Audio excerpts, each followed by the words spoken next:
Are you sitting down for this? If not, take a seat. You might notice that you're not falling through the chair or floor. That's because the forces acting on you are balanced. A force is a push or pull in a given direction. The force of gravity pulling you down against your chair is balanced by the force of the chair pushing up against you. The forces acting on you as you sit in your chair are just one example of Newton's third law, which states that for every action force there is an equal and opposite reaction force. In fact, all forces come in pairs. No force exists in isolation. That's one of the fundamental symmetries of our universe. Suppose you're standing on the ground. The force of gravity pulls you down towards the earth, which presses your feet against the ground.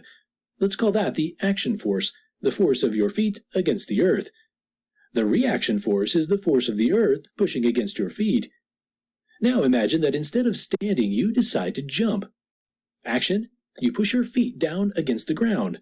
Reaction, the ground pushes back up against your feet. When you take a step forward, your feet are pushing back against the ground. It is only because the ground pushes back against your feet in the forward direction that you are able to move forward. Now on to some trickier examples of Newton's third law. How does a rocket move in space where there's nothing to push off of? A rocket is basically a controlled explosion. As the rocket fuel burns, it quickly expands outwards in every direction, including against the rocket itself. Here's where Newton's third law comes in. Action, the expanding gas particles push against the rocket. Reaction, the rocket pushes against the expanding gas particles. All of the examples we've discussed so far have involved direct contact between two objects, so let's expand our horizons a bit. You probably know that the moon orbits the Earth because it feels the tug of Earth's gravity. Let's call the action force the force of the Earth's gravity pulling on the moon. Where's the reaction force? Well, since the moon has mass, it also has its own gravitational field. The moon actually pulls on the Earth with the same force that the Earth pulls on the moon.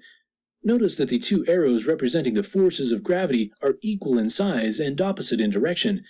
This means that this action-reaction pair of forces are the same strength and act in opposite directions. How can it be that the forces are the same, given that the Earth is nearly 100 times more massive than the moon? The answer lies in the force of gravity itself. The force of gravity between two objects is proportional to the product of the masses of those objects. The more massive the objects, the stronger the force of attraction, but regardless of their mass, both objects will experience the same sized force. Imagine a train runs into a car. Action, the train pushes against the car. Reaction, the car pushes against the train. It's pretty clear that the train and car are pushing each other in opposite directions, but how can these forces be equal? To answer this question, we need Newton's second law. Force equals mass times acceleration. The train has a huge mass, capital M, while the car's mass, little m, is much smaller relative to the train. During the collision, the train will experience a small acceleration, a sub small, whereas the car will experience a much larger acceleration, a sub large.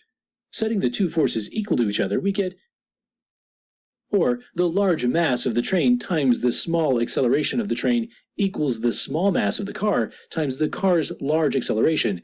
These forces are equal and opposite. In summary, Newton's third law states that for every action there is an equal and opposite reaction. These actions are forces, a push or a pull on an object that results from interaction with another object. The interacting objects experience two forces that are equal in magnitude and opposite in direction. No matter the size of the interacting objects, the forces are always equal and opposite. Newton's law applies to objects on Earth and in space.